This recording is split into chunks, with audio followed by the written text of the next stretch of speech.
I have a question for you. It's kind of like the trolley question. Let's say that a person is stabbed with a very long knife, like a 15-inch knife. I mean, it's clear from the get-go that if this person doesn't get medical attention immediately, they're gonna die from their injuries. It's that long of a knife. So they get rushed to the hospital. But at this hospital, the doctor that's supposed to save their lives puts them on the operating table, yanks out their knife without a care in the world, and just watches them bleed out. Whispers in the patient's ear, "Walk it off, you'll be fine." If that person on the table ends up dying, who do you think is the killer? The person that stabbed them, or the doctor that did everything to make sure that they did not survive? Or both? Has that happened? That's kind of wild. Basically, it happens in this case. Not, you'll see. It's not the same series of events, but you can see the clear killer, you can see the doctor, you can see everyone in this one. The police had given Sora's mom a very strange request. Imagine the police call you and they're like, "Hey, I need you to go to the store and buy me a box of crayons for the investigation." You're like, okay, that's really weird, but if it's going to help with the investigation, obviously you're going to do it, right? So Sora's mom goes to the store and she's picking up a box with the most color of crayons, like the most variety of colors for her 30-year-old daughter who is with the investigators right now. She's thinking, okay, maybe this is going to be the end. They're going to ask for this one more thing and everything will blow over and I can have my daughter back. Her daughter had been through enough. Sora had gotten out of the psych ward at the hospital recently, and hopefully when all of this is over, she would be on the path to healing.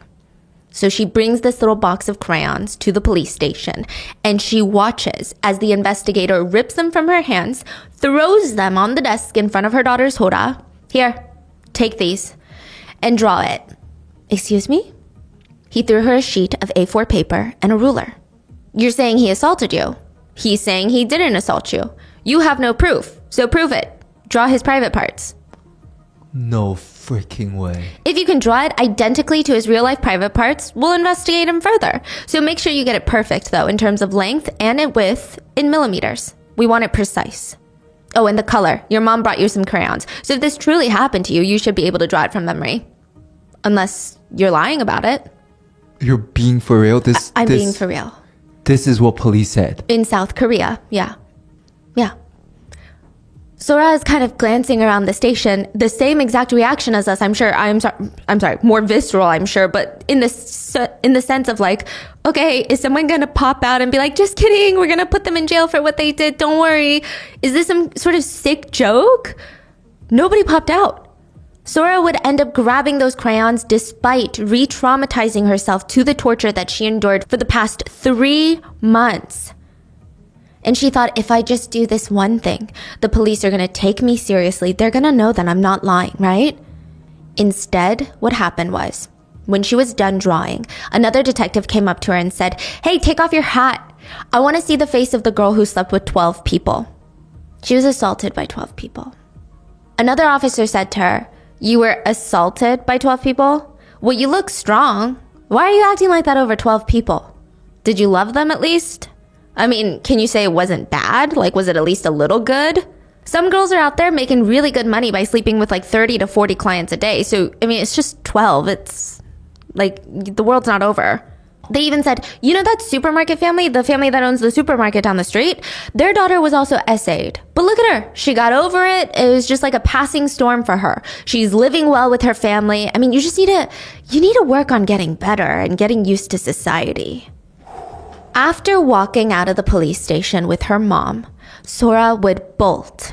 She ran and threw herself into oncoming traffic at the busy intersection right in front of the police station. She wanted to die in front of the police station who refused to take her seriously. She wanted the world to know what happened to her. The police refused to investigate the Korean entertainment industry. 12 male casting directors on the set of famous K-dramas had harassed and essayed her. They, quote, passed her around as if she was some sort of object that they had power and control over. They humiliated her, threatened to assault her with broken glass bottles, burned cigarettes on her face, and set her house on fire. By the end of this case, Sora will die. Her little sister will die. And their father will die. And the perpetrators are still working in the Korean entertainment industry. As always, full show notes are available at rottenmangopodcast.com. It's a very weird time to bring this up, but I do want to briefly mention that I am very grateful for the people that we work with on the Rotten Mango team. I mean, the amount of passion and dedication that they approach just every single case and every single story with is incredible, and I feel so lucky to have this team, and we're still growing and learning every day. But for today's case, one of our researchers who's based in Korea was actually able to connect with the victim's mother. They met in person. They shared a cake together. We didn't want to push her to talk to us about anything in particular. Our researcher didn't show up with a list of questions. We just wanted her to feel comfortable. And I think even just for one of us to be in her presence and to see the pain that she very bravely carries around with her, and just to get further insight on what her fight for justice has been like, it's given us a profound understanding of this case. And yeah. So her name is Mrs. Chang, but we're going to call her Mrs. Yang because they're the Yang family, and I want it to be a little bit easier to understand. But please leave some supportive comments, as we're going to be translating a lot of the comments into Korean for her to get some strength from you guys. I just want her to know that we're thinking of her all the way in America. Oh, also she has a YouTube channel where she posts updates on the case. Wow. Yeah, and she's a one-man show. She does one-woman protest. She runs her YouTube channel by herself. I'm going to link that in the description, so please go show your support there too. I think it would mean the world. So with that being said, let's get into it. The morning of August 28th, 2009, Mrs. Yang, so Sora's mom and Sora, they were touring homes for the family. So it was going to be Mr. and Mrs. Yang, Sora, and her little sister Sojung. Sora was no longer working on the sets of K-dramas. It's not something that they would ever bring up in the house, though. And Mrs. Yang was just really proud of her for this new direction that she was going in. She was working on getting her real estate license while working at this fried chicken shop on the side. At home, she would make these rings and these pins. She earned her bead crafts license and sold her little pieces at little markets. She even had her nail art certificate. So it's a lot of different avenues of passions, yeah, but Mrs. Yang was in no rush to tell Sora, like, pick one, you know? She wasn't thinking, you gotta pick a career. She just wanted her little daughter, Sora, to be happy. She had come such a long way. After looking at houses, Sora and her mom, they're grabbing this quick bite to eat. So here is Sora putting food on her mom's spoon, urging her like, eat, Amma, making sure that her mom is getting a variety of all the side dishes, of all the greens, of all the nutrients. And it used to be the other way around. Mrs. Yang used to be the one that was always making sure that Sora was eating, even preparing all of her favorite foods to try and get her to take another bite. Probably the most vivid memory that Mrs. Yang had was like 3-4 years ago. She was so excited to see Sora that day. She wanted to bring her all of her favorite dishes. So she woke up early in the morning, went to the market, picked out the freshest fruits. She inspected every single berry to make sure none of them were bruised or smushed or squashed. She picked the apples, and she knows which ones are going to be crisp and sweet. Like after 30 years of being a mom, she's a professional at this. Then she rushes to a few local bakeries, asking, do you have fresh batches of this bread? This was Sora's favorite. And lastly, she timed everything perfectly. She was going to see Sora at, let's say, 1 p.m. She found a chicken shop nearby. She was going to go and pick up the fried chicken at 12:45 p.m. So by the time that she rushes to Sora, the chicken would still be crispy and hot. And Mrs. Yang remembers setting out all the food on the table.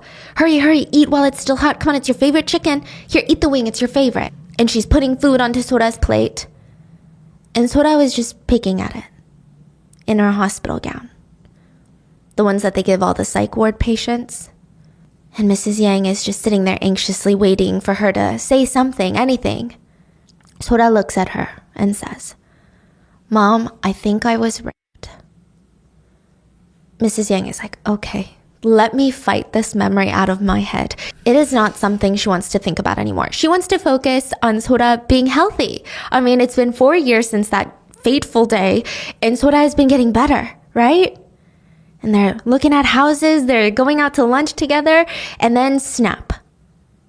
After looking at houses together and grabbing a quick bite, as they're walking down the street, Mrs. Yang's slipper strap snapped. Like her little flip-flop snapped. And there was just something about that day. It felt like some sort of bad omen. And so Mrs. Yang grabs Sora's hand, starts dragging her broken slipper across the pavement, half walking, half sliding to the nearest shoe store. And she looks at her daughter and says, National Treasure. That's her nickname for her. Let's make it a shopping trip. Okay, let's both pick out a pair of shoes while we're there. So you pick a cute pair and I'll pick a cute pair. Mrs. Yang chose a pair of yellow slippers. Sora chose silver ones that were very sparkly. And as they're checking out, Sora looked at her mom and said, Mom, if I don't wear these, are they your style? Would you ever wear these? Sora's mom thought it was kind of an odd question to ask, like, honey, we have very different feet sizes. How could I wear your slippers? Okay. After buying the new shoes, Sora told her mom, I just need to run by the house real quick and feed the dog. Mrs. Yang had a few other errands to run first, so she says, okay, be safe, and she watched her daughter walk off. Sora would never wear the silver shoes. She walked directly home and jumped from the 18th floor of their apartment building in Seoul. She left a note that read, I was their sexual toy. Death is the only way to live. When Sora's mom heard of her eldest daughter's death, she was so shocked she didn't even cry. She felt like she was in a trance. She wasn't even in her own body. I mean, the first night in the house without Sora, Mrs. Yang just stared at the silver shoes that she would never get to wear, and she thought to herself, I should have felt something was strange when my shoe strap broke. And she blamed herself. She said, why didn't I know? Why didn't I know anything, even though she's my daughter? In Korea, there are some gifts that are avoided for superstitious reasons. I was always taught by my parents that when I give someone a watch, they have to at least give me $1, because now it's no longer a gift and it's an exchange of goods. Because a gift of a watch or a symbol of time is a very bad luck. It's like I'm telling the person I'm gifting it to. So in Chinese, Yes. gift a watch is 送钟. It pronounced exactly like seeing someone's death.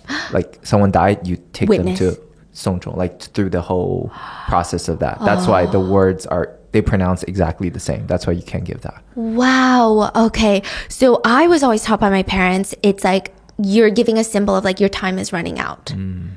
It's like a reminder, right? When I gifted my parents all watches for their 60th birthday, they both wired me like $1 because I was in LA. And you're not supposed to gift empty wallets. So if you want to buy your girlfriend a wallet, you have to put at least $1 or $5 in there. Because if you give someone an empty wallet, you're wishing them a future of emptiness financially. And shoes, if you gift someone shoes, it's also customary for them to give you $1 because shoes represent the end of a relationship. Usually in romantic partnerships, it's a breakup. It means that you wish the person would walk away from you. Sora's mom felt like she should have known better. And I think a mother's guilt is so painful to witness because how can you tell a mom that it's not their fault? Most moms feel responsible for anything and everything that happens to their kid. So yeah, Sora's mom was sitting there staring at the silver slippers, wondering of all the ways that she might have been able to prevent this, not knowing that 6 days later, her youngest daughter would also be gone. In a single week, she would lose all her children. As a mom, Mrs. Yang probably spent a fortune on shoes. She was never really upset by it though. So, as kids age, they outgrow their shoes. We're going through the same thing right now with our nieces, constantly outgrowing clothes, shoes. I mean, it never lasts. They'll get a fresh pair for Christmas and before you know it, their feet have grown so much that you can't even force it into the shoe. And it's frustrating because my sister is like, man, these shoes are practically brand new. It's like there's not even wear and tear. Sora never had that experience. Sora would be running through town with friends, laps around the playground, up and down the neighborhood, up and down the stairs. Her shoes, the soles would be falling out before her feet even outgrew them. And Mrs. Yang never complained. She loved every single aspect of being a mom. Like when Sora had turned 100 days old, this is a really big deal in Korean families. It's called the pegil. Mrs. Yang stayed up all night, making 100 red bean rice cakes and handing them out to her neighbors. Nobody really does this anymore. It's really time consuming and people just think it's one of those old traditions, right? Back in the day. But it's supposed to be for good luck. And Mrs. Yang was like, I'm going to do anything for my kids. And I think it worked. I mean, it really worked. So by the time that Sora is 4, she's basically using all of the big words in Korean. She was even going to an English school, a Hanja Academy, I think is what it's called. Chinese, traditional Chinese words. Yes, the Chinese characters, right? Academies. In kindergarten, she was like the little librarian of her class. She would read books to her classmates that couldn't read yet. After school, she would take taekwondo lessons, then it turned into piano lessons. So like, I don't know, can you really tell me the rice cakes didn't work? I'm just kidding. You know, it's good parenting. But Sora was just really a unique case. Her IQ was tested later to be 157, which is considered highly, highly, highly gifted. Wow. To put it into perspective just how smart Sora was, one of Sora's teachers approached Sora's mom one day and said, this teacher's a little bit of a superstitious lady, which who's not these days. And she said, can I ask for Sora's exact date and time of birth? My daughter-in-law is giving birth, and if we can try to plan a C-section for the exact time that Sora was born, I would very much like that. Implying that Sora was developing so quickly. And this is a teacher who's seen generations of kids come through. She's like, there must be something in the birth charts. Something, because this is crazy. So as Sora's growing older, she actually grew more into this very reserved intellectual type. She would spend most of her time head buried in a textbook. She was never late to a single class. Perfect attendance. Even later in college, when a lot of girls were finally out of the control of their parents' homes, they want to like experiment with the way that they dress, their makeup, their hair. Sora is like t-shirt, jeans, let me just get through my studies. But back when Sora was 4, Mrs. Yang had given birth to Sojong.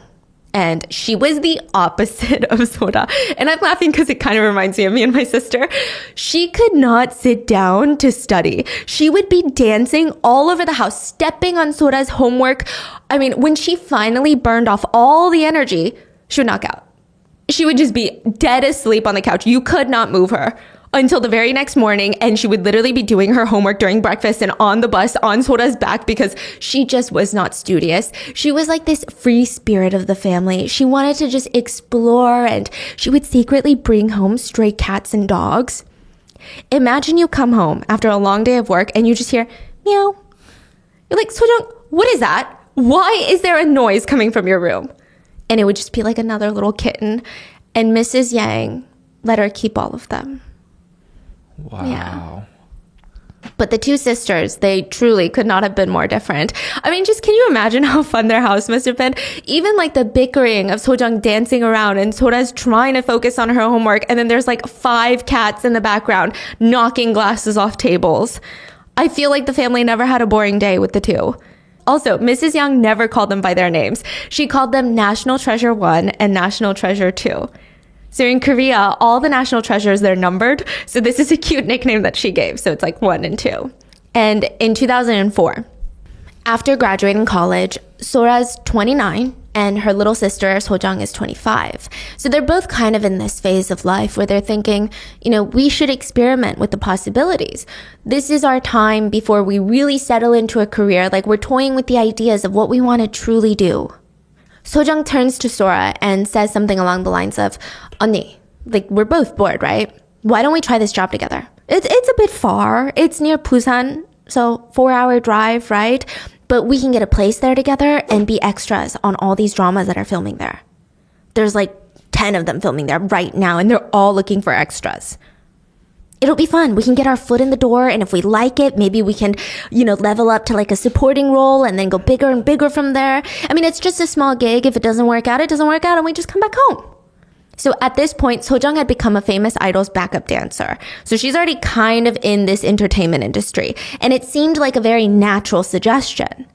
The two sisters, they pack some of their clothes, they leave for the very southern coast of Korea, and Sora actually got a bit more acting gigs than Sojong. Since Sojong was still dancing, she had a little bit of conflict in her schedule. It wasn't very open. Meanwhile, Sora was like, okay, let me just take this because I'm pretty free the next 3 months. Mrs. Yang didn't really like being separated from her girls, but she was really proud and happy for them. She said, I was proud and arrogant. as proud as any mom in Korea who felt like they had the whole world. 3 months later, that world would come crashing down. Sora and Sojong were back home and something had changed.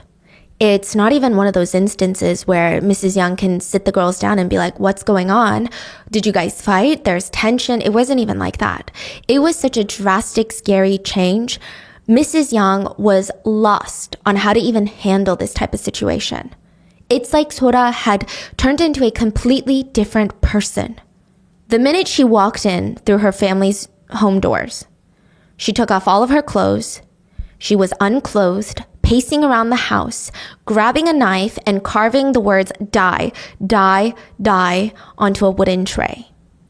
Mrs. Yang tried to talk to her, trying to get her to open up and tell her why she's behaving this way, but Sora would cut up furniture. She would ransack the house. She kept saying, someone is watching me, someone is watching me. The family felt like they were in over their heads. Like, how do they even help Sora? She will not communicate with them. They don't want to push her. They don't want to scare her. They don't want to stress her out even more. They're just trying to take it day by day, second by second. But it really was unsettling. Mrs. Yang said, even though she was my child, I was scared. Every morning, the Yang parents and Sojong, the little sister, they would wake up feeling this like anxiety on their chests. They don't even know what the day had in store for them. Most days, they would walk out into the living room and all the furniture was somehow moved in the middle of the night. Their couch was now standing on its side, leaned up against the back door. Their TV was in the kitchen. These are pieces of furniture that would take multiple people to move, but Sora had silently moved them in the middle of the night. Sometimes they would watch her obsessively roll up tissues and stick them into any little crevice or hole in the house. She kept saying someone was spying on them with hidden cameras. Someone was watching them. She was incredibly paranoid. Sora would come out of her room naked, chanting, I'm gonna kill you. I'm gonna kill you. It's like she was in a trance. Like she was possessed by someone. I mean, she felt like a stranger to the family. She would repeat these very violent words that they had never, ever heard come out of her mouth. Like, she's not even the type to watch violent movies or shows, not saying that there's a link to like violence and that, but it's just so startling. Like, this is a girl that loves to read books and plays the piano. And now, after 3 months of acting on K-dramas as an extra, she's come back and she's having a full psychological meltdown. Every single day, the family used every second to try and brainstorm of all of the ways that they could help Sora. But like, is there really a perfect way? Maybe if you're a trained psychiatrist, you would know better. But for the family, it's a very tricky situation of if we don't do anything, clearly it's going to get worse. And Sora is obviously in some sort of pain for her to be acting like this. And if we do something, it might push her away further. So we need to make sure whatever we do is the right choice. If we try and take her to a therapist right now, what if she rebels, runs away, and we can't even find her? There's nothing we can do. She's 30. The police aren't going to do anything if she's a runaway.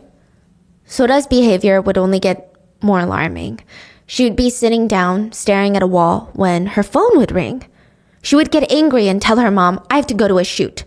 I'm going to go to a shoot. I have to go. She would bolt out the door before her mom can even stop her, before anyone can stop her, because they clearly don't want to let her out of the house. And for days, she would be missing, and the family would try and reach out to her, calling around, asking if anyone had seen her, trying to get in contact with her, because they're so worried. I mean, there was no way that she was working in this state, but there was also no way of finding out where she was. A few days later, she would return in a state of just complete disarray. Her hair would be ruffled up. Her lipstick would be smeared. They were so lost. How is this the same Sora that we knew for the past 30 years? 30, not even like 5, 30 years. Like, this is her whole lifetime. And just, she's, with the snap of a finger, a completely different person. And then one day, Sora tried to physically attack her younger sister, Sojong. All the nurses on that hospital floor knew who Mrs. Yang was. She had been at the hospital every day for the past week. Every single day she had been there. She would walk in. She would head straight for the steel doors of the waiting room. But instead of pulling on the handle, she would sit near the doors, tilt her head down, and silently cry. Sometimes she did this for an hour. Sometimes it felt like she was there all day. To the point where when she would get up, her legs would ache from sitting in the same position all day. She would have to grab the wall to support her as she walked out. She didn't ask the nurses if she could see her daughter. She knew the rules. For the first week, the hospital focuses on stabilizing psychiatric patients. They will not allow any visitors because they just don't know if the patient is going to have some sort of reaction to that person or some sort of reaction to anything that they say. They're trying to avoid taking 1 step forward and 5 steps back. But for 7 days, Mrs. Yang sat there every single day, knowing that she would not be able to see her daughter. She's not even trying to. But she just wanted to be there in the only way that she knew how at this point. And it was just to show up. I'm sure to a degree she felt some sort of guilt as a mother for having her daughter admitted involuntarily to a psych ward. And I just want to make it very clear. This is a very serious, very hard decision for her to make. This is not her saying, oh, I just can't deal with it anymore, so let me just bring her to a hospital. This was arguably the best choice that Mrs. Yang had at her disposal. She can't bring Sora to a therapist, even if they can force her to sit through a session after an hour. What? They all go back home? And everyone just hopes that Sora doesn't run away or doesn't try to kill Sojong again? Mrs. Yang was just desperate to help both of her kids. And so when the 8th day came, she went and bought Sora's favorite chicken and all of her fruits and all of her favorite bang, her bread, and she anxiously set up in the waiting room. She spent the entire day getting ready for this moment. It was in November, so she was even hugging the chicken close to her to keep it warm as she ran to the hospital. And she's telling her daughter, eat while it's still hot. Moms always say this, but Mrs. Yang said, I know it's my kid, but she's so beautiful that day. So, so pretty, but also so, so sad. It was like in the waiting room, she said this dark cloud was just hanging directly over Sora. And it looked like it was following her around. And she just wants to break up the cloud on top of her, but there's no way she can do that.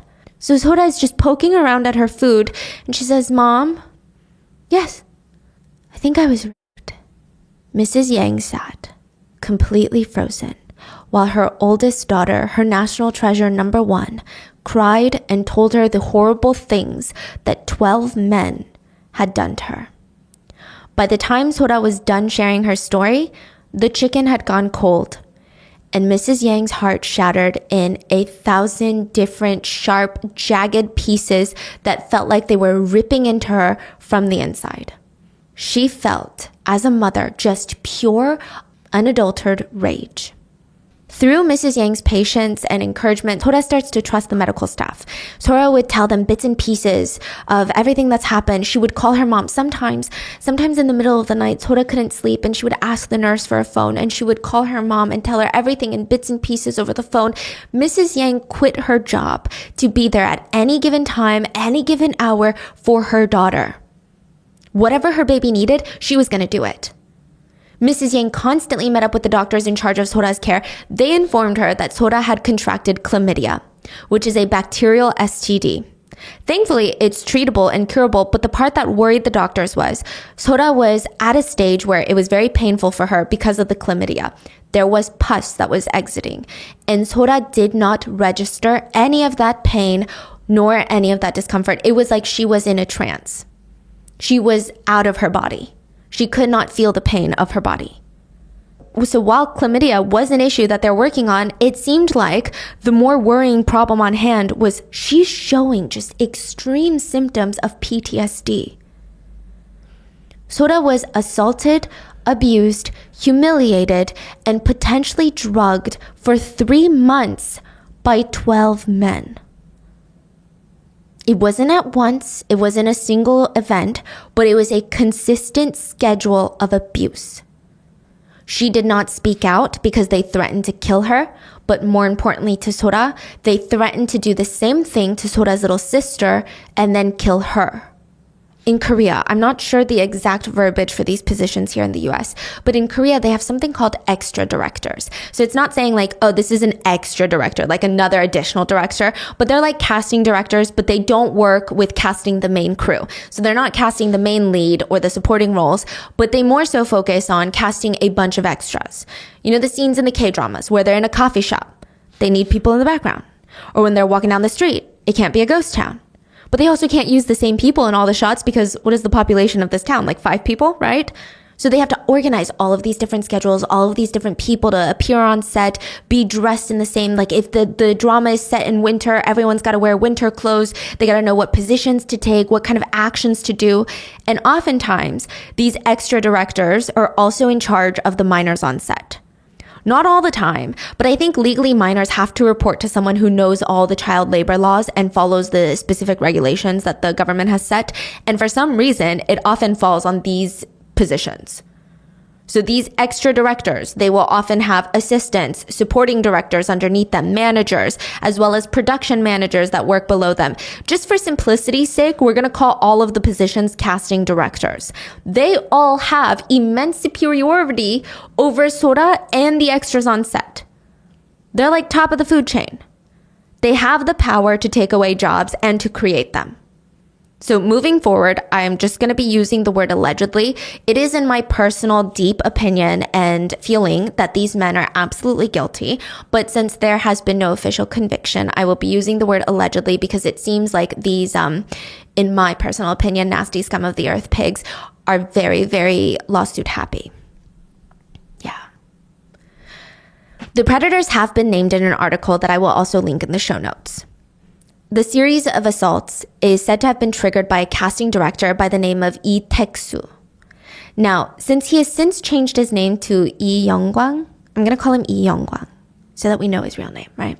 He was working at the World Casting Net Company in 2004. He was Sora's director on set for one of these dramas. And allegedly, he wanted to impress his boss by committing crimes. And allegedly, he drugged Sora's coffee and gave Sora to his boss as a gift. I don't know what happened there. I don't know if the boss was like, what's wrong with this kid? I mean, apparently not because he wasn't fired. Or if the boss did something to Sora, I don't know. But this seems to have been some sort of starting point to everything. Because after work one day, it seems that the Lee guy, that Director Lee would initiate a 회식 of sorts.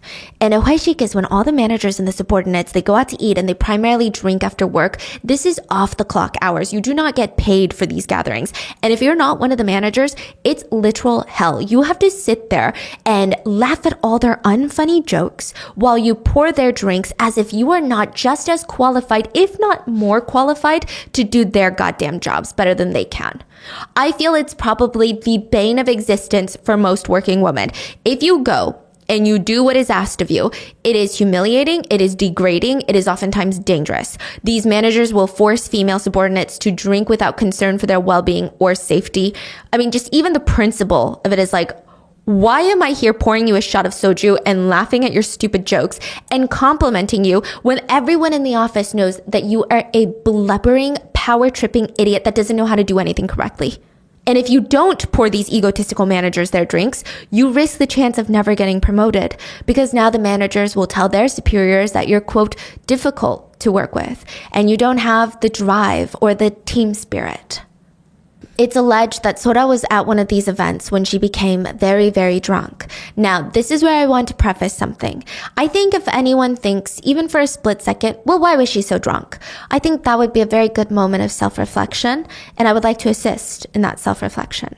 Firstly, if Sora or anyone that you were out with, like let's say someone you're out with, whether it's a work colleague or a friend, if they're that drunk, yeah, you could be like, maybe they shouldn't have gotten that drunk. But the human decency aspect is you just want to get that person home safely. That's it. That's the only thing you care about in that moment. You're not thinking, why are they so drunk? You're like, okay, let me make sure that you don't lay on your back so you don't choke on your own vomit. And let me make sure that no predator gets to you. That's going to be the main thing to think about. Secondly, there are allegations and suspicions that Sora was roofied during these team building meetings. Sora was said to have not been much of a drinker, and when she did drink, she knew her limits really, really well. I can kind of resonate with that because you think it would be the other way, like, oh, if you don't drink, you shouldn't know your limits. But as someone who doesn't drink often, I'm like, okay, I know I'm okay with like one glass of wine. And then I'm like, everything after that is a hard limit, you know?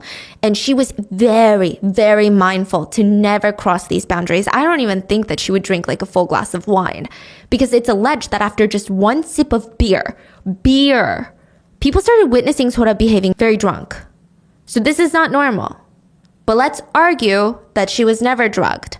Still, one of the main problems at these so-called team building events is that managers will push and shove drinks down your throat with this passive-aggressive hint that your job is on the line if you're not fun and letting loose with the team. So either way, I don't think that we should blame Sora at all. Ultimately, what I'm trying to say is that it doesn't matter how drunk Sora was or wasn't. The night of August 10th, 2004, Sora was drunk, and at around 2 a.m., Director Lee pulled her into a video room. This is already so shady. Video rooms in Korea are places where you can rent these small, tiny rooms that have like a love seat. It's like a tiny little couch. You watch DVDs and stuff. It's a quiet, private room, and it's generally known as one of these places where teenagers go to rendezvous, if you will, since most likely teenagers can't afford like hourly motels yet. Director Lee threw her on the chair, and it was clear that she was unable to resist. He assaulted her. Just 8 days later, he got Sora drunk again, dragged her to a motel room. Sora was clearly unable to resist, and he assaulted her. Just 5 days later, he dragged her into another motel room, strangled her, took off her clothes, and this time Sora was conscious enough to resist. And when I say resist, I'm like, all of it was essay, okay? Sora was conscious enough to resist and made it clear once more, for the third time, this is not consensual.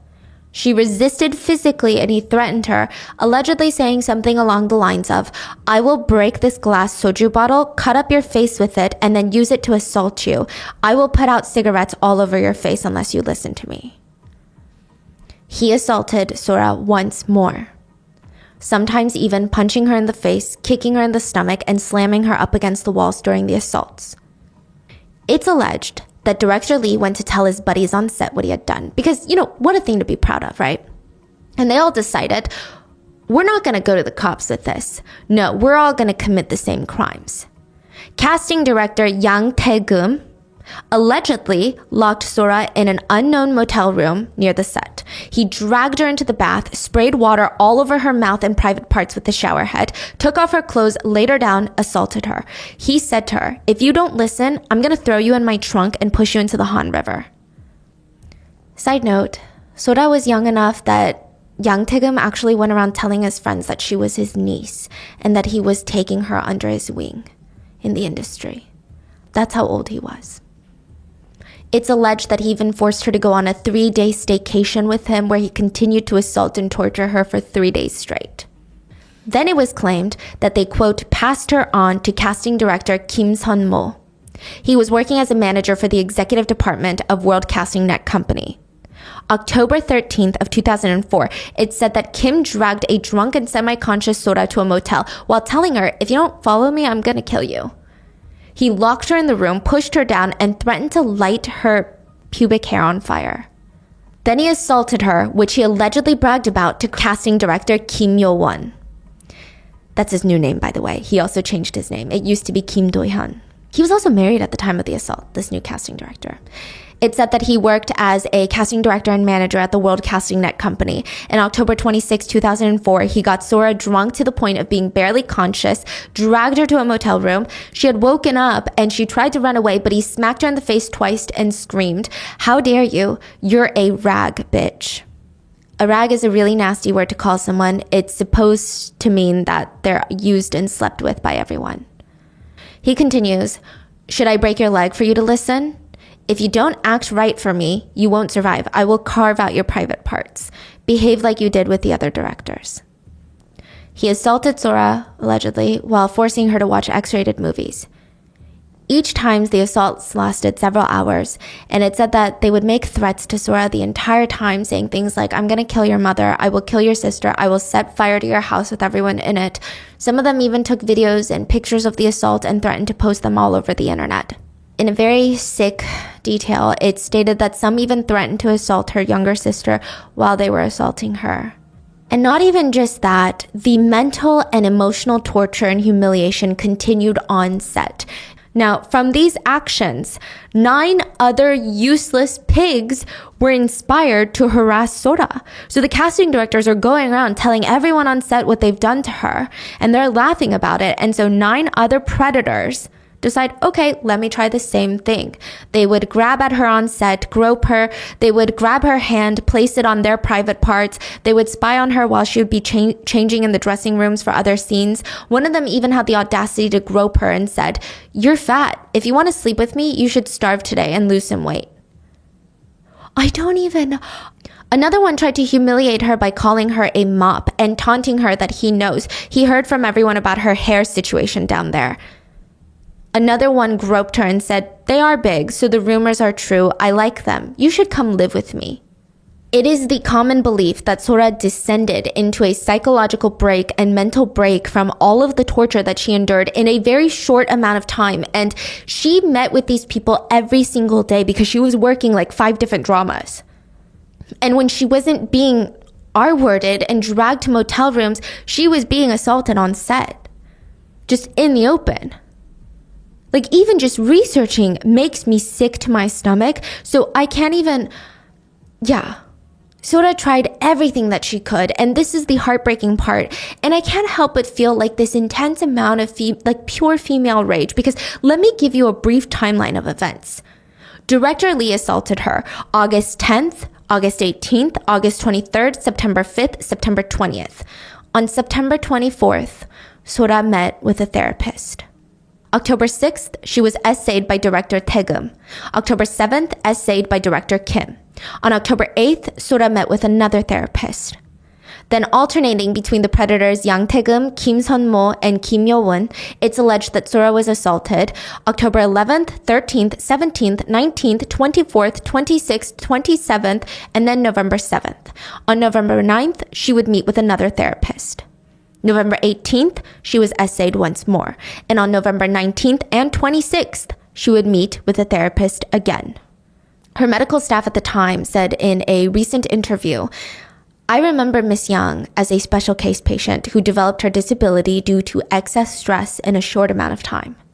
Now, a lot of people also speculate that if Sora was drugged heavily during the span of the past 3 months, that could have intensely contributed to her psychological breakdown. Side effects of date rape drugs include memory impairment, impulsivity, anxiety, depression, stress, paranoia.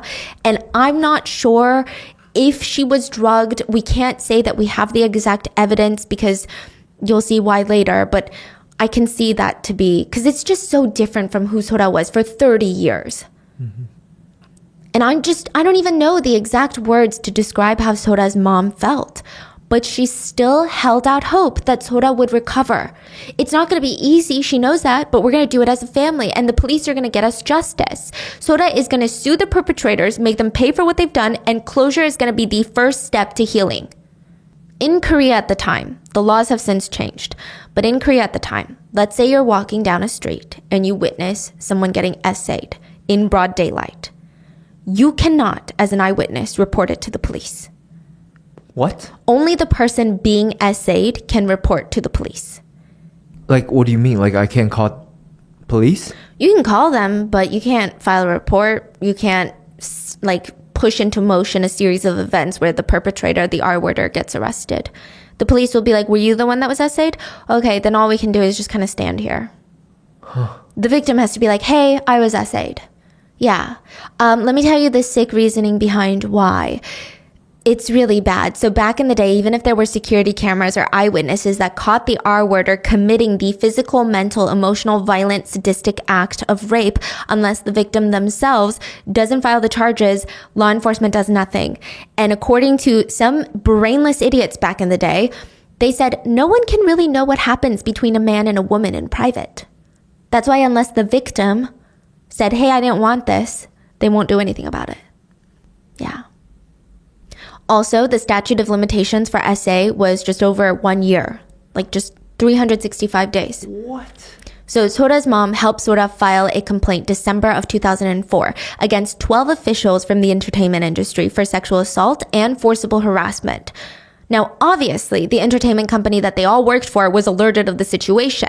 The vice president, a man, fired the 4 casting directors who was accused of sexual assault, but he stated, I talked to them. 3 of the 4 accused of sexual assault admitted to having intercourse, but they denied it was assault. Mrs. Yang comforted Sora, telling her, it's okay. The police are going to look into it, and once they discover the truth, these men, the 12 men, they're going to pay for what they did, and you don't have to feel scared anymore. You don't have to feel paranoid. You don't deserve this. You have rights. You are the one. You did nothing wrong. Mrs. Yang's only hope comes crashing down when the police call her, asking her if she's got evidence that she wants to bring into the station. That sounds like they care, right? They're building a case. They want to gather the evidence. Then they want to get the perpetrators. But then they sarcastically added, what, do you need like 3, 4 trucks for evidence? We can send you 4 trucks for you to fill up. Oh my God. The investigating officer was obviously being sarcastic, insinuating, what kind of evidence do you have? You're making a big deal out of nothing. You think your case is so serious? You think we want to put our resources to your daughter who just sleeps around? Mrs. Yang ignored it because, she's thinking, maybe this investigator is weird. Maybe this is how he talks. I don't know, right? Maybe he's being genuine. Maybe he's a rookie. And he's like, no, genuinely, I don't know how many trucks evidence needs, right? So still thinking that law enforcement is going to be on her side because, I don't know, that's their freaking job that they get paid to do. She brings in boxes of material, boxes of evidence. And the detective slams his hand down on the desk, startling Sora's mom. And he screams, do you think this is even a case? Because of how harshly the investigator slammed on his desk and started screaming at Mrs. Yang, everyone in the police station stared and turned and just looked. Nobody stepped in to help. Nobody stepped in to be like, hey, cop, get in the back. What's wrong with you? That's not how we do our jobs. No one. The other cops were just like, oh, okay. In hindsight, Mrs. Yang would say, this was the moment I should have dropped the investigation. Had I done that, both of my daughters would still be alive. The police discarded most of the evidence that was turned in by Mrs. Yang. They just threw it away. And understandably, she did not know how shady they were, so she didn't make copies of a lot of the evidence. No. Yeah. The police investigated for... Is that legal? Yeah, I guess. It's probably one of those things where it's not legal, but what are you going to do? Call the cops on them? Right? And if the government, the state officials don't want to do anything, then... Wow. The police did investigate, though. They investigated for over a year. And heavy quotes on the word investigated, if you can really even call it that. The first thing that they did was bring in the victim and one of the accused perpetrators, stick them in the same room without a proper partition. It was just one of those plastic see-through sheets that you see at cash registers when COVID was really bad. That was what was between them. They were sitting at the same desk. Sora was forced to sit close to a perpetrator, so close she could hear his breathing. And the detective was getting agitated that he had to actually do his job. He had to actually work and investigate because now he's frustrated. The victim is stating this happened and the perpetrator, of course, is denying it, of course. And he says, here's a ruler, here's some crayons, draw his private parts. We want it in exact millimeters. And he says, we want the exact shade or we're not going to believe you. I don't think I have to voice everything wrong with this, but it's just ridiculous, even if they are being serious, which I personally think that they're 1,000% trying to humiliate and ridicule and traumatize Sora further. But even if they're being serious, it's just dumb. I don't know what else to say. It's cruel and dumb. Even professional artists have references. As someone who's been with the same partner, and Mrs. Yang brings this up, married couples, they can't even do this at gunpoint. You would utterly fail. I would utterly fail. I don't know. Millimeters exact, what are you saying? And this is the most traumatic moment of your life. You're trying everything to block it out. Your brain is trying to protect you. And this is what the officer is telling you to do? Yeah, that would drive anyone crazy. In another interview, if you can even call it that, investigators told Sora she's 재수없다. So this is interpreted in 2 ways.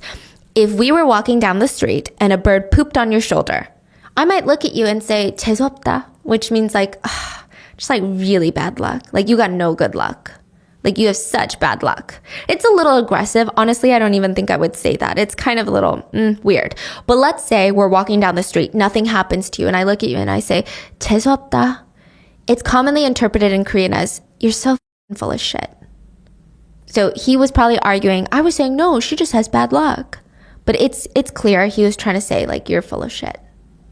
After she gave her testimony of being assaulted by 12 men. I'm going to give you a quick list of the things that the police did during the investigation. I'm sure there's a lot more than what I've just compiled, but even this is really, really bad. In order to drop a complaint, you have to sign an official document that states that you understand that you're dropping charges against the perpetrators, or the so-called perpetrators. You have to add a fingerprint on the document, so you gotta stick your thumb in ink. It's gotta be like notarized, right? One of the detectives smeared ink on Sora's finger and tried to get her to close the case, forcibly. Imagine the trauma of being a woman, a victim who has been taken advantage of physically, and now someone is trying to do the same thing, not in the exact same sense, but they're trying to have power over your body again. Like, the trauma of that.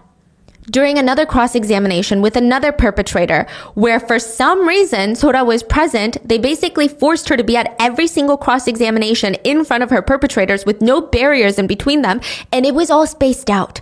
So they investigated for 13 months, and I think once a month they would call her in. So every month, if she made any progress at all to get some closure and healing, she would be right back at the police station, face to face with one of her other perpetrators.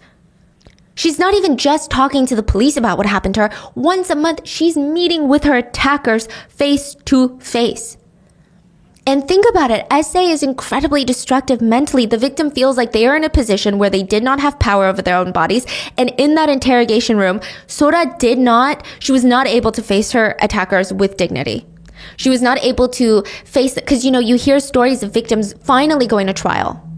And it's a moment that they can reclaim that power, because they're in a position where, no, you don't have control over me. You can never do this to me or anyone. She doesn't have that.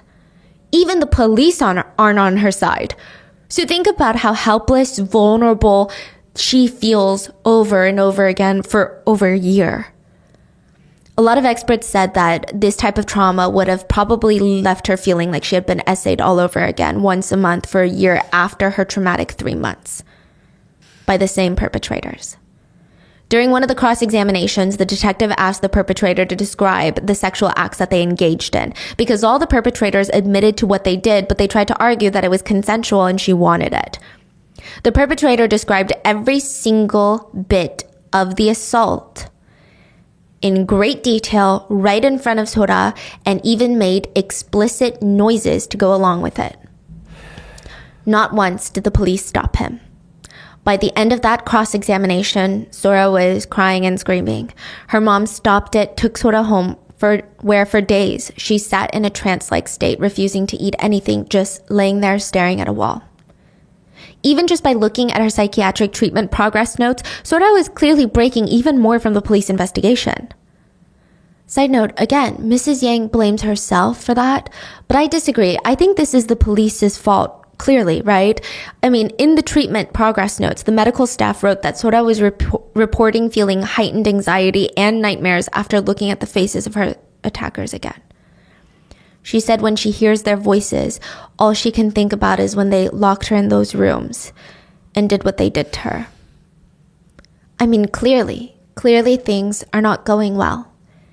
After yet another traumatic incident at the police station, Sora runs out, breaks free from her mom, and runs directly onto oncoming traffic right in front of the station. All Mrs. Yang could hear was her heart thumping in her ears and all the car tires screeching and cars honking, and thankfully, they were all able to stop in time. Sora survived. But it's just crazy. I think it's a global problem. Women and children are not being protected by law enforcement. SA crimes are not. It feels like the vast majority of law enforcement just do not care. In 1998 in South Korea, a crazy verdict was given on an SA case. A minor was R-worded by another minor. And the verdict of that trial, 1998. I know it sounds like a long time ago, but just think about this. The statement the judge gave was, the two parents of the two minors should let them get married.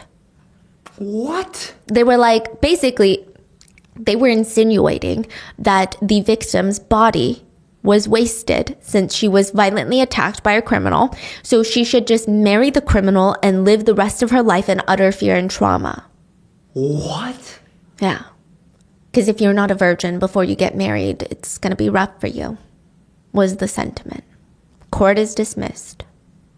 And just side tangent, okay? There is such a strong stigma around SA. I mean, if I told you a man had been physically assaulted, mentally and emotionally tortured, and the perpetrator had inflicted biological terrorism on his body, we would not ask that man, "Were you drunk, sir? Sir, what were you wearing? Your basketball shorts were a little short, sir. Are you sure you didn't want to be terrorized like that, sir?" But that's what SA is. It's assault. And it should even be categorized as bioterrorism. She caught chlamydia from her assaulters because you can spread diseases into the population non-consensually and with force. That's literally biological terrorism. After witnessing how her daughter was treated by the police for being the victim of violent sexual crimes, Mrs. Yang asks us this question. Is this really a country where you can raise a daughter? The number 18 in Korean can also sound like a curse word. 18 is 18, right? Which I'm not going to say the curse word in Korean. It's a little aggressive, but just imagine 18, but instead of the P's, you have a soft B. And it can mean fuck you. In English, it seems a little more casual. In Korean, it's a lot more passionate. It's a little more aggressive, right? It's amplified. Now, the number 28 is said to also kind of sound like the word fucking in Korean.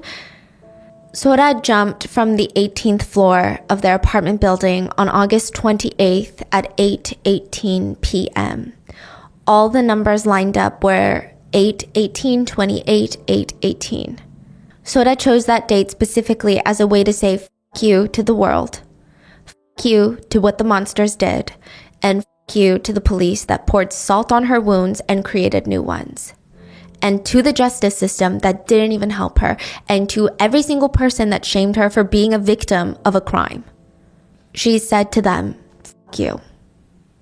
Mrs. Yang had to be tough for Sojung. She just lost her daughter, yes, but her youngest daughter just lost her older sister.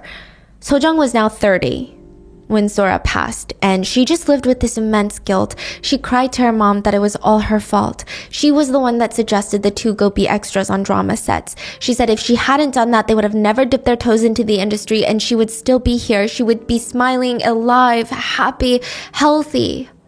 And her mom told her, never think like that.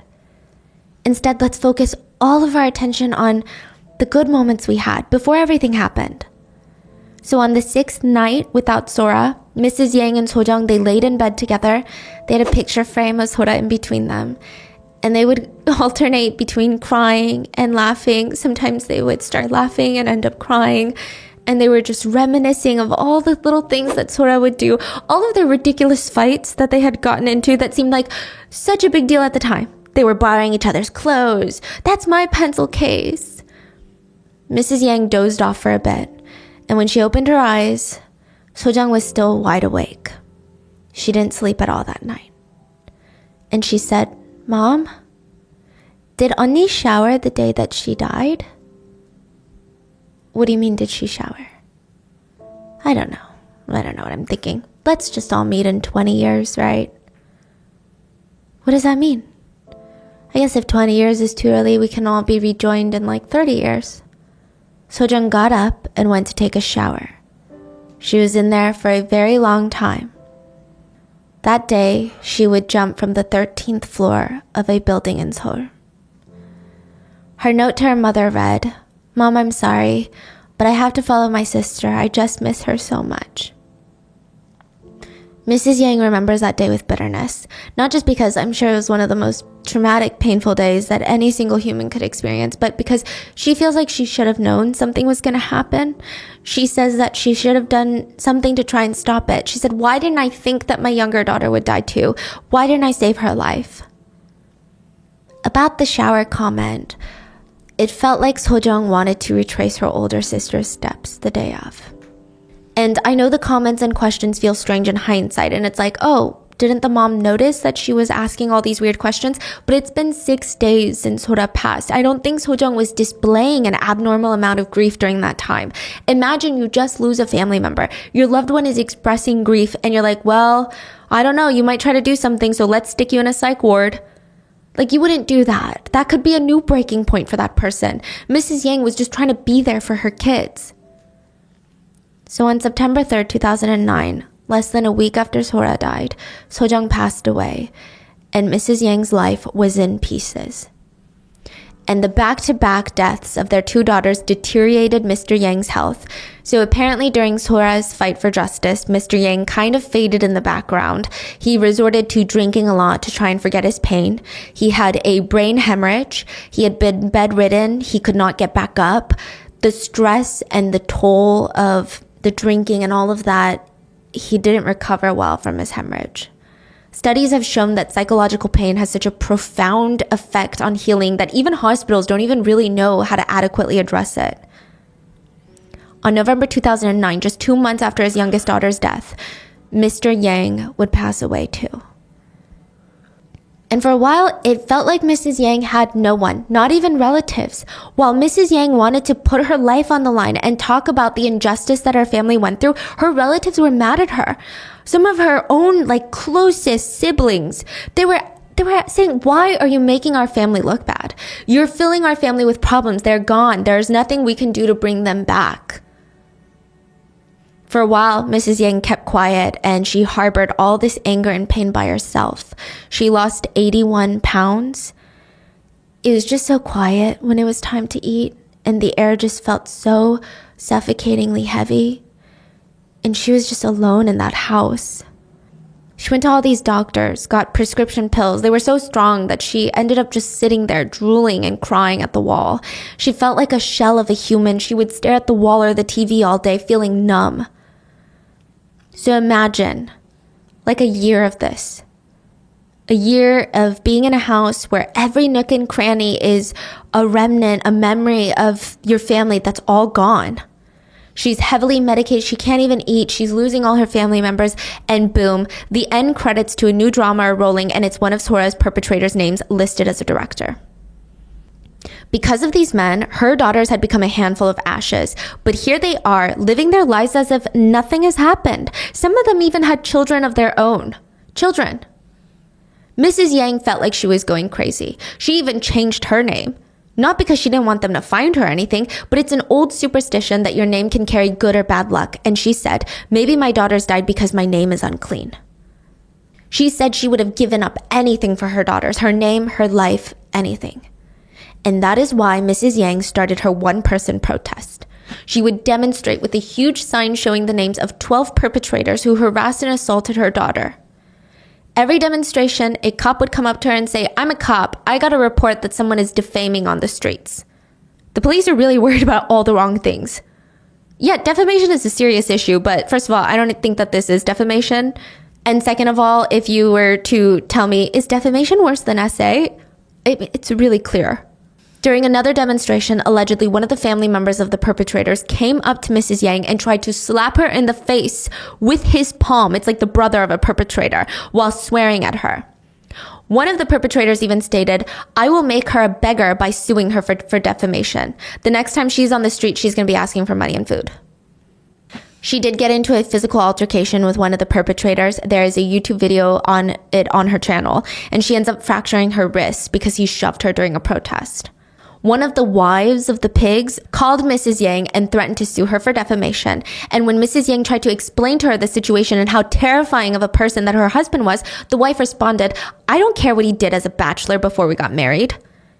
Even the police officer that worked on the case and did, in my opinion, one of the worst jobs I've ever seen, if you can even call it a job, he also stated that he would sue Mrs. Yang for defamation.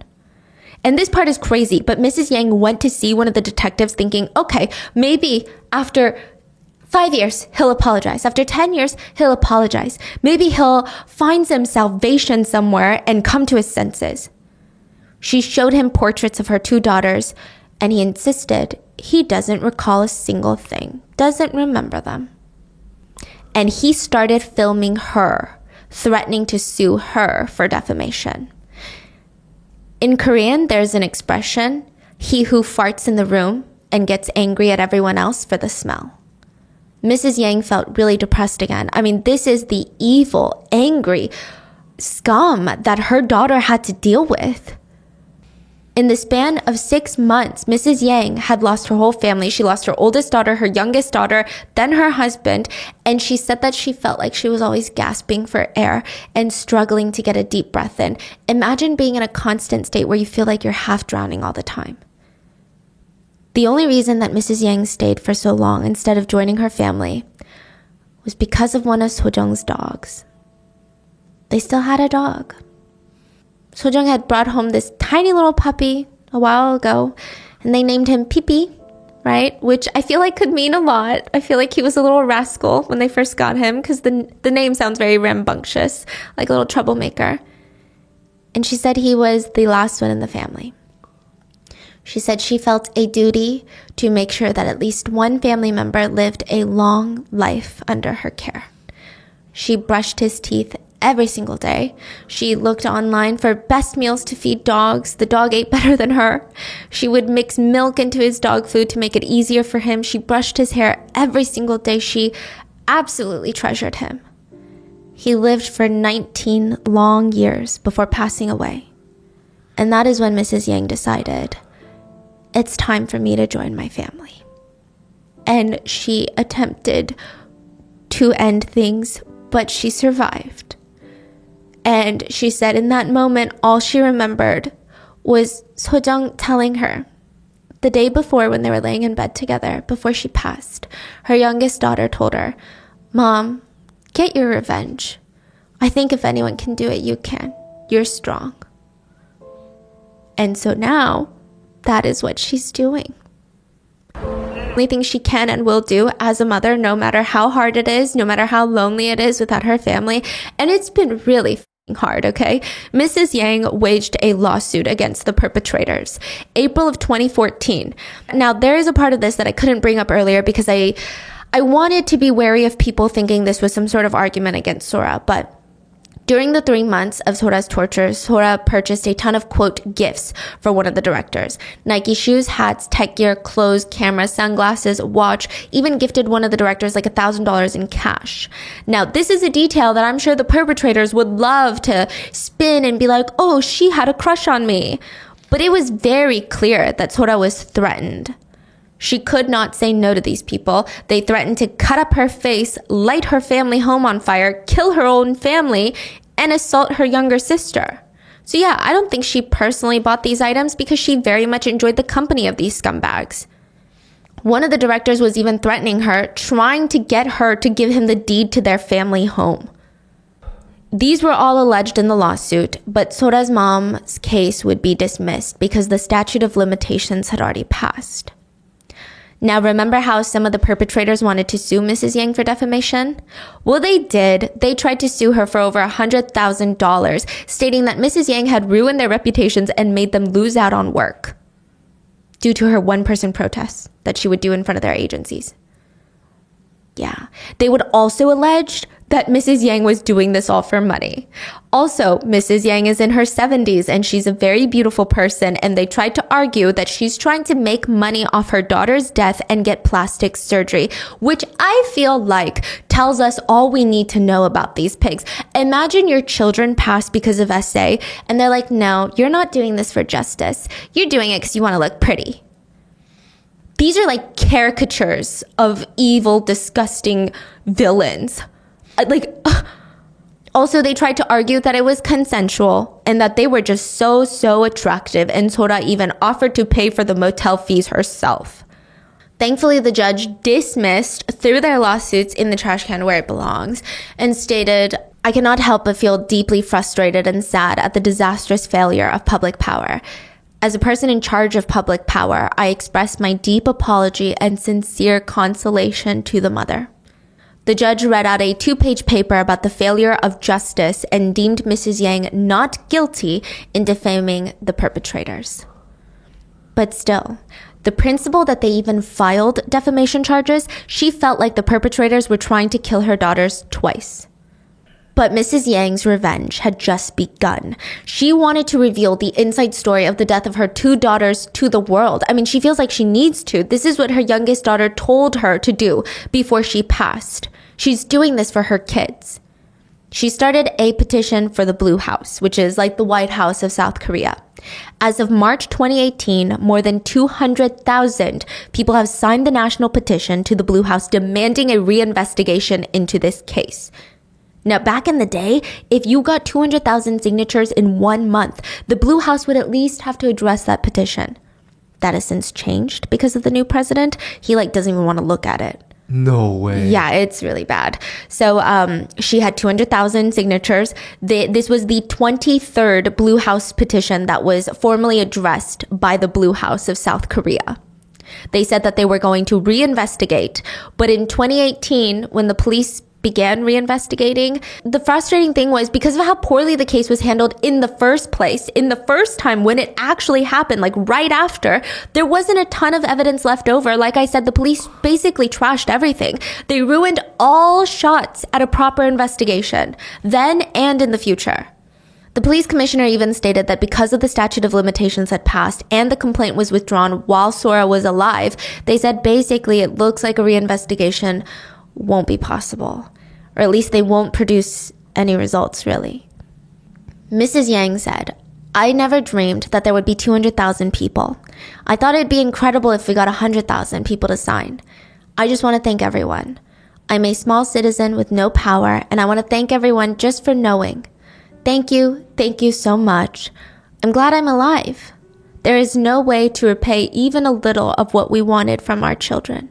But 200,000 people now know, and I will keep going until 50 million people in Korea know everything, for as long as I live." The state offered to pay for her daughter's funerals. So August 28th, 2018, she held a joint funeral. Mrs. Yang said, "F you" to the state for not doing anything. August 28th, 2018. She held a funeral, yeah. And of course, I can't conclude this episode without talking about the dark reality of the film industry. Mrs. Yang met with the ministers of state to try and get the men fired from their positions in the industry as casting directors. And one of them, the minister, sympathized with her but stated, "The system in our country and the police is that we focus on evidence." He apologized when Mrs. Yang started crying. She was devastated and she said, "3 people are dead. Isn't that evidence enough?" A lot of people echoed this sentiment. Moms came forward and said, when our daughters said they wanted to get into the industry, I would tell them, don't stay for too long though. That means something eventually happens to you. It's just a matter of time.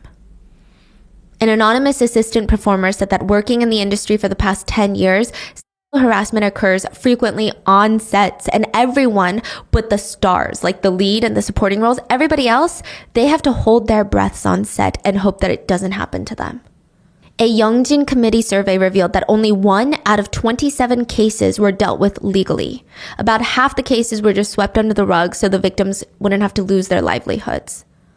4 people assaulted Sora. 9 people harassed and assaulted her. 3 people physically assaulted Mrs. Yang when she tried to get justice for her daughter. They hit and shoved her down. 12 sexual predators and 3 violent criminals. And the tragedy is that as of right now, not a single person that played a role in this horrific case has been punished. Many of them are still working in the industry. As of 2020, one of the perpetrators worked on the drama, "Dating is annoying, but I hate being lonely." Mrs. Yang rallied everyone to protest and boycott, and MBC, one of the biggest networks in Korea, reportedly terminated their contract with the perpetrator, stating that they were unaware of this incident. So they fired him. Then May of 2023, the drama Lovers came out. Lovers.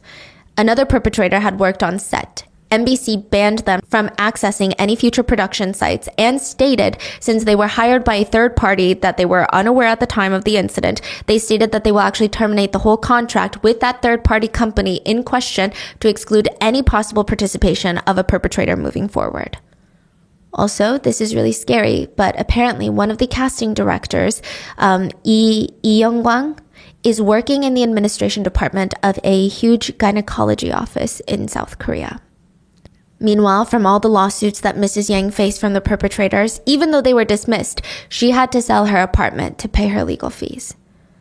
So please click the link in the description for Mrs. Yang's YouTube channel to get updates. I am hoping to meet her if I go to Korea soon, so I can give you guys updates there as well. And Mrs. Yang stated that she's going to continue to follow the perpetrators for the rest of their lives and continue to expose them. If the courts cannot punish these men, their crimes will be known to the public. That is her goal. She is in her 70s now, and she works out every single day to stay very fit and healthy so that not only can she protest every single week, but, a lot of these perpetrators, they're a lot younger than her. And she said her goal is to outlive at least one of them so that she can dance on his grave. She said, "This is a country that does nothing for its daughters. The police even put my 2 daughters at risk. There is nothing we can do but talk like this. And there is something that I really want to tell women like my daughter. You should live and not die. You must never die. You must live." Even though 14 years have passed since her daughters have left, whenever Mrs. Yang is walking on the street and hears a girl scream, "Amma," she still turns around. And that is the story of the Yang sisters in South Korea. Please leave your supportive comments for Mrs. Yang in the comments. We're going to translate them, a bunch of them for her, and I know that she would love to see your support. And hopefully we can meet with her and protest with her when we're in Korea next. But let's just keep this story out there. Please go to her YouTube channel. Even if you don't understand Korean, I don't think you need to understand the pain that she's gone through, to watch these videos, to engage with her content. Please. And let me know your thoughts. And please stay safe. And I will see you guys on Wednesday for the main episode. Bye.